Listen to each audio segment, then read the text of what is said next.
Hey everyone, Ronan here, and welcome back to the channel. We got another massive party, but before we get into that, Paul Nielsen, thank you very much for your support over on Patreon. And as always, analytics are very important, so please check out these numbers below, and also don't forget to drop a like and a comment to help fuel the algorithm for the video. And if this is your first time here, please consider becoming a subscriber and turn on notifications so that way you'll never miss another upload from the channel. And if you want to support us even further, consider becoming a YouTube channel member or a patron. You'll get early access to everything that I post here on YouTube and exclusive access to content that I don't. But with all that being said, let's get into what if Jessi and James challenge the Sinnoh League, Part 10. I hope you enjoy.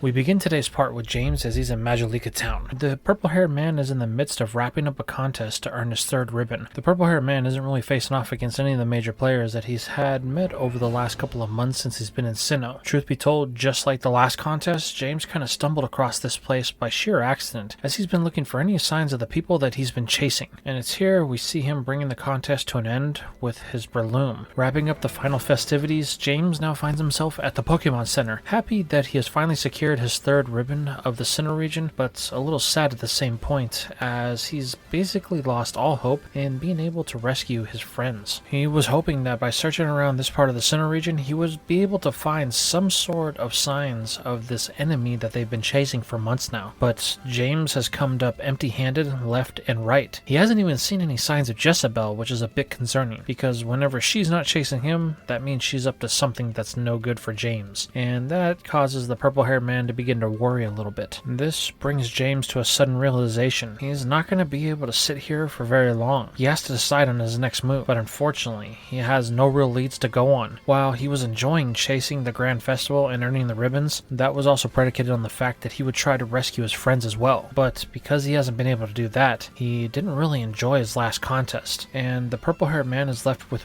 only one real option as he pulls out his Team Rocket communication device. James hasn't really turned it on since the events that had happened in Eterna City, partly because he was enjoying the freedom that he had from Team Rocket and being his own boss, and the other part is because he's afraid that he's going to have to face the music for not having produced any results since coming to the Sinnoh region. However, because he's been unable to find any other options, James is forced to turn it on. As the device powers up, it begins to ping left and right as a barrage of emails and notifications floods the screen that James is scared to open. However, there is one amongst the clutter that catches his eye. It's from Domino in the Hoenn region, while there are several others from the likes of Matari and other Rocket affiliates that are situated in other regions. The one from Domino has caught James's eye, as after everything that had happened in Hoenn, James feels like he can truly trust her, especially with the fact that her and Jessi came somewhat of surrogate sisters with everything that had happened. So James opens it up, hoping for some good news on the whereabouts of his friends, but the only thing that it says is to contact her. James is unsure on how to feel about this. It could be rather important, or it could be nothing at all. But then again, this is Domino. She wouldn't reach out unless she had something to say to James. So the purple-haired man decides to go about this a little cautiously, contacting Domino on an outside line that is not run by Team Rocket. It takes a few hours for Domino to get back to James, as she had to descend down Mount Chimney to get it to Lava Ridge Town to use the communication devices inside of the Pokemon Center. But this is where James is finally met with a familiar face as he greets the Black Tulip, asking how she has been, and hoping that she has some sort of good news on the whereabouts of the enemy within the region, as all of the leads that James had have come to dead ends. However, he's going to be met with a response from Domino that he wasn't expecting,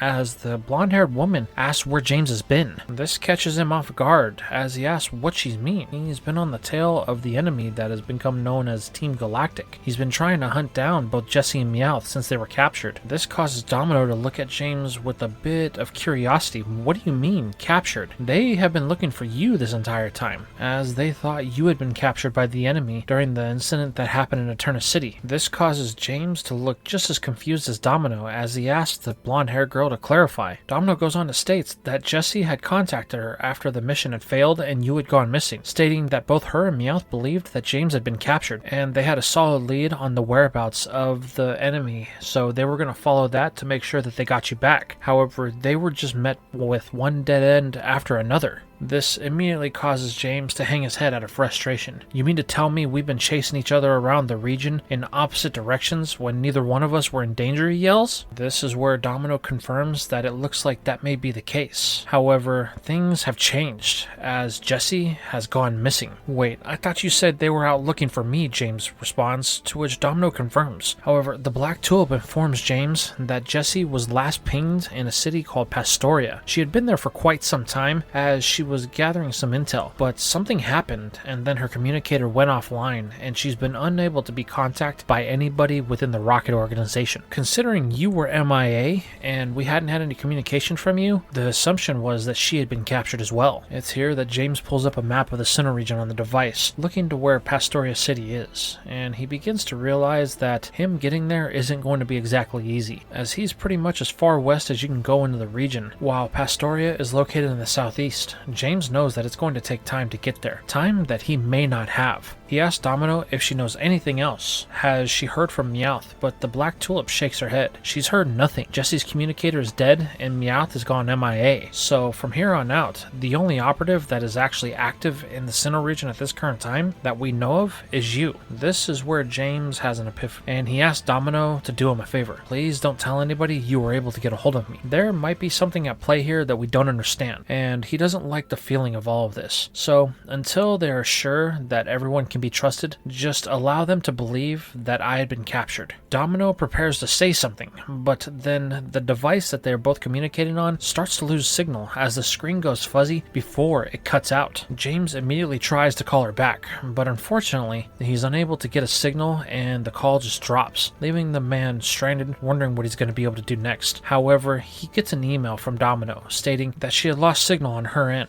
but not to worry, she's going to make sure that nobody knows that James has been contacted.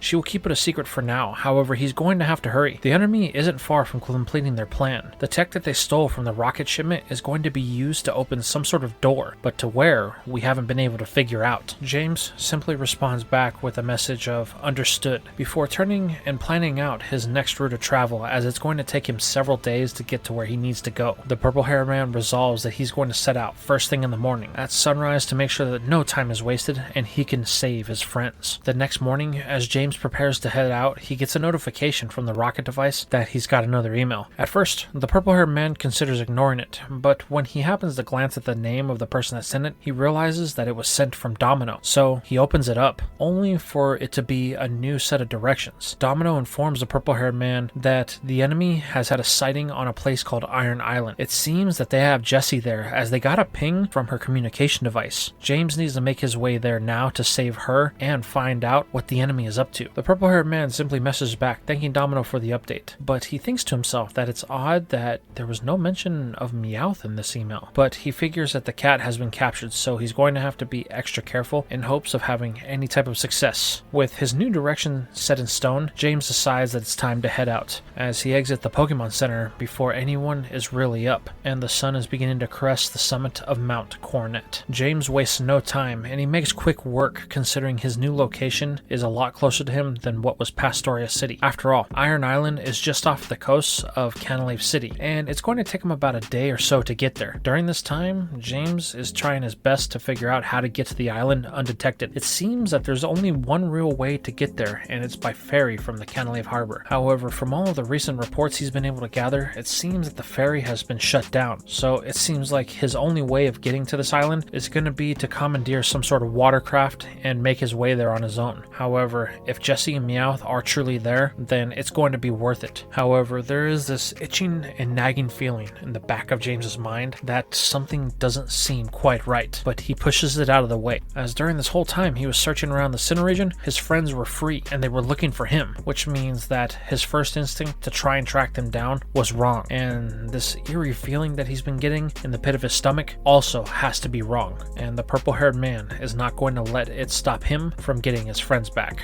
So James pushes on, making as much progress as he can each day by covering as much ground as possible. The purple-haired man is motivated, and you can see it with every step that he takes. He even foregoes competing in a couple of contests on his way to Canalave City to make sure he gets there before the enemy manages to clear the area, and he loses his only lead that's going to allow him to rescue Jessi and Meowth. Now, while the progress that James makes is great, it does take him about 5 days or so to cover the ground necessary to find themselves at the border of Canalave City. But the purple-haired man is on a mission and determined to get his friends back. So, after a quick stop at the Pokemon Center to get all of his Pokemon checked up on, James begins to take a lay of the town, trying to find anyone that would take him to the Iron Island that's just off the coast. But unfortunately, this is when he's going to come across the first real barrier that he has encountered since he began this mini journey over to save his friends. And that's the fact that the harbor has been shut down. There's not really anything going to Iron Island, as there's been an uproar in the wild Pokemon over there as of late. So to ensure the safety of all of the workers that would normally be mining for the ore that the island is plentiful of, they have shut down operations temporarily until they can figure out why all of the wild Pokemon suddenly had a problem with humans being there and became aggressive towards them. However, James isn't going to be deterred by this, as he begins to scout the town looking for any potential watercrafts that he can commandeer for his own self-use. But unfortunately, it seems like the marina is heavily guarded due to the fact that they want to make sure that no one is heading out to Iron Island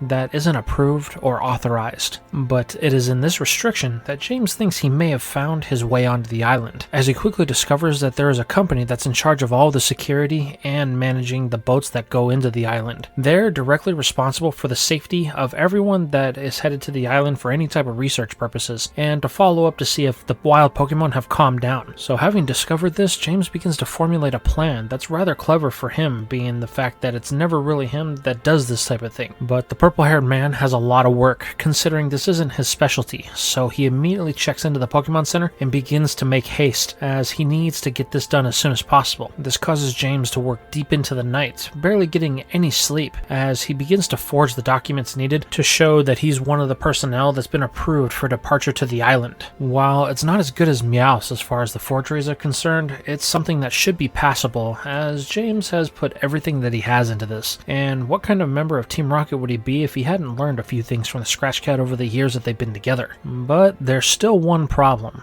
James needs an outfit, something that's going to align with the uniforms that are worn to the island. But luckily for the purple-haired man, this is his specialty after all the time that he spent making outfits for them to try and fool the twerp back in the days when they were hunting Pikachu. After using his less than marvelous hacking skills, James is able to tap into the company's website and find out exactly what the uniforms are that he needs to reproduce. And once he has a basic blueprint of everything, he begins to get to work, borrowing a sewing machine from Nurse Joy, who found it quite odd that this man randomly showed up and started making things. But James merely says that it's for his next contest, and he makes all of his own outfits, so he wants to make sure he's ready before he gets there. But this prompts something from Nurse Joy that James wasn't expecting, as she tells him that there's an actual contest that is going to be happening here in Canalave City within the next 7 days' time. So if James is planning to make an outfit, she really hopes to see what it looks like before he gets to go on stage, as Nurse Joy just so happens to be one of the judges of the contest. So she looks forward to James and his performance. This immediately causes him to clench up a little bit, as he was just trying to use that as an excuse so that way he can make the outfit needed to fool all of the guards and get to Iron Island. But now Nurse Joy knows that he's here, and the fact that he said he was going to be competing in a contest, that means he's not going to be able just to come in and disappear as soon as everything is over. He's going to have to play a bigger role than what he thought he was going to. Gulping, James says he looks forward to it before scuttling back off to his room to finish the outfit, as he only has a couple of hours left until sunrise. However, the purple-haired man is tenacious, and even though he hadn't gotten a wink of sleep, he was able to complete the outfit in record time. And it does look pretty good. Even James can't tell if it's real or fake. Now, the only thing left to do is just to put it to the test, and there's nothing like the real thing to see if it'll actually pass. So, after filling his empty stomach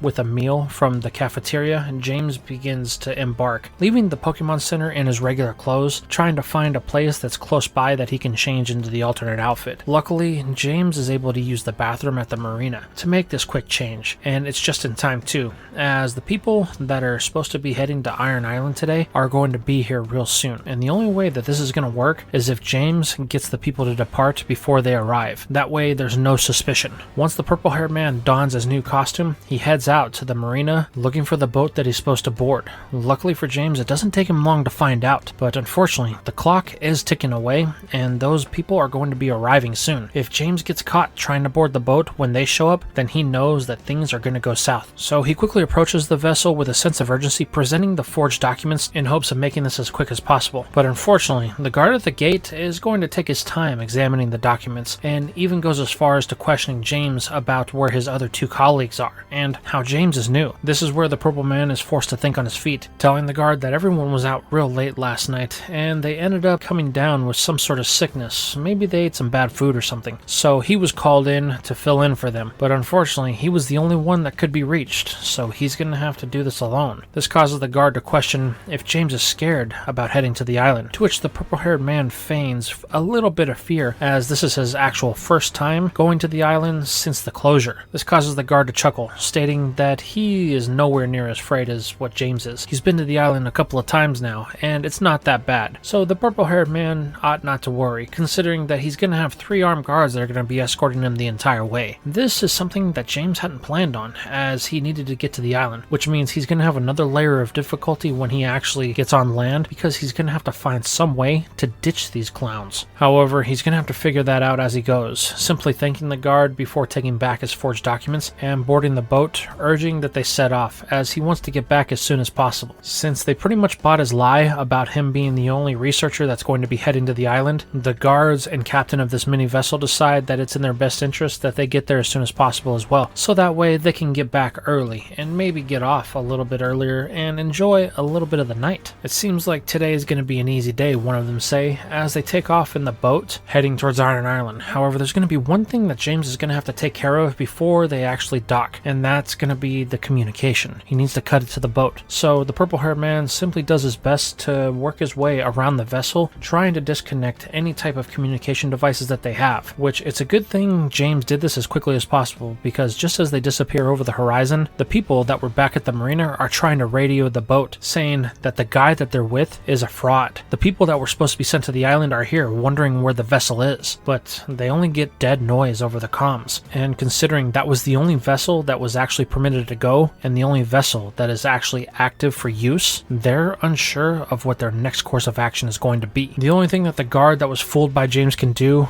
is tell them to radio Officer Jenny. They need to get her out here now, so that way they can figure out the next steps, so that way they can prevent whoever this is from causing whatever damage he intends to do on the island. Back over with James, they have finally reached the island, but unfortunately the purple-haired man is finding out this is going to be more difficult than he originally thought, as there's a strict route that he has to stick to make sure that there's no harm that comes to any of the researchers that come to the island. While most would see this as an obstacle, James sees this as opportunity, as this is going to be the point to where he's going to be able to make his escape, and he does so as he lets the guards follow him on the island, and he prepares to pretend to know what he's doing when it comes to the research of the local area. James asks questions on if anyone has actually gone deeper into the mines of the island, to which the guards state no one has, because of all the steel and rock types being much higher levels down there. The last person that tried was barely able to escape with their own life, so the harbor patrol and the local authorities have deemed it much too risky until they have a solution to help calm the beasts within.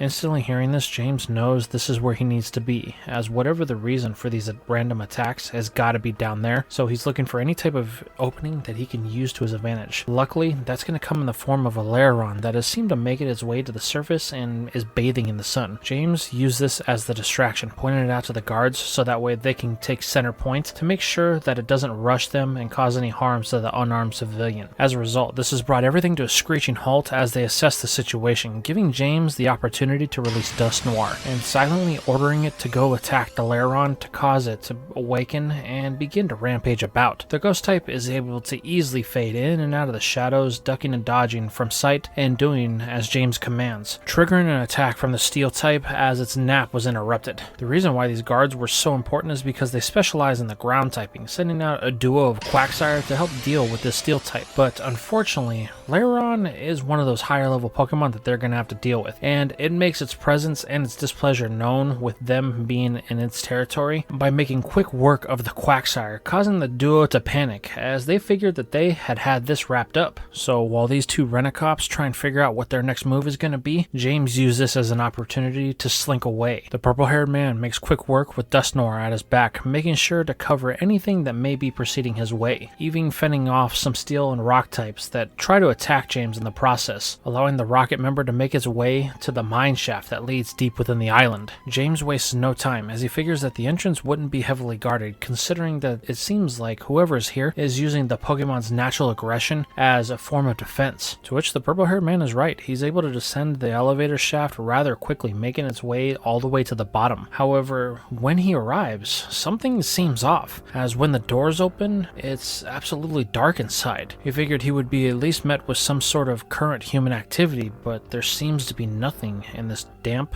dark cave. It's here that James calls on Rotom to help him and Dusknoir find out what exactly is happening in this area. The rocket member orders them to fan out and see if they can use their ghostly powers to feel around in the shadows to find anything of value, while he does his best to fumble around in what little light he has. All the while, the hairs on the back of James's neck are standing on end, as he can't shake the feeling like he's being watched, but he pushes through, trying to see what little he can, with both Rotom and Dusknoir reporting back to him every now and then on their findings and if they've seen any type of human activity, but for both of them, it seems that they've come up short. James thinks that this is odd. Why would the email lead him all the way here to this island specifically? Could Domino have been wrong about her information? However, James's thoughts to himself are going to come to a screeching halt when he enters the main chamber where current excavations have been going on inside of Iron Island, and he is immediately blinded with spotlights that appear all around him, while shadowy figures that James can't make out surround the purple-haired man. All the while, a very familiar voice in his lifelong pursuer asks if James is finally ready to settle down. Now we flash over to Meowth as the Scratch Cat is sitting inside of the Pastoria gym. While it's still mad at Jessi for what she had done to it, the fact of the matter is, Meowth never wanted any real harm to come to her, and the fact that it seems like she was just blown into oblivion has him feeling a little bit down. This is where he's approached by Crasher Wake, and he asks the talkative feline if Meowth is gonna have any plans to move on from the gym, or if it would like to stay here for any longer. The Scratch Cat doesn't really know what it's going to do, but it does know this: the people that he came here to Sinnoh to find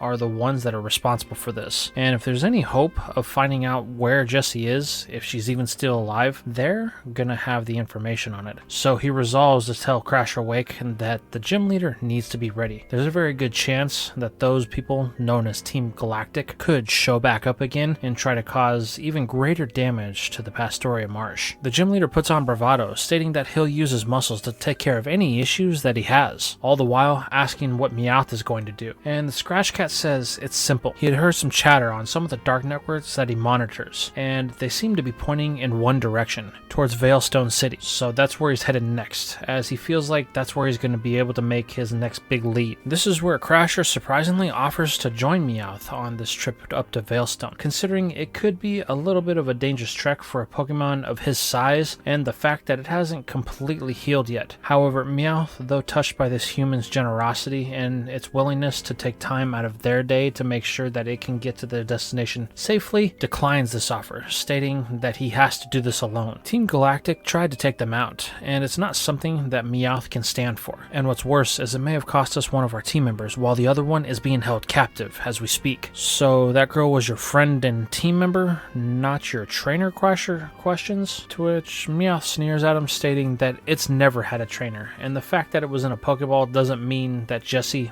was his trainer. She had just made a bad decision at the time, though truth be told, it was probably the best one, as I wasn't seeing too clearly. However, that's in the past, and it's not something I can focus on now. I have to make my way to Veilstone. I don't think I'll be seeing you again, Meathead, so thanks for everything, Meowth says, before the Scratch Cat vanishes from the gym before Crasher can even say anything in rebuttal. And now, as Meowth fades away, we flash over to a dark void in reality where time and space seem distorted. This is where we find Jessi as she wakes up and she can't believe her eyes. Everything around her is twisted. She sees what looks like remnants of humanity and the current modern world that they have built, but everything seems backwards, like it's reverse, causing the redhead to panic a bit. However, this is going to be the least of her worries, as from atop top of her, she is engulfed by a giant shadow, causing her to let out a little yelp, and this is where we are going to end things for now. So tell me,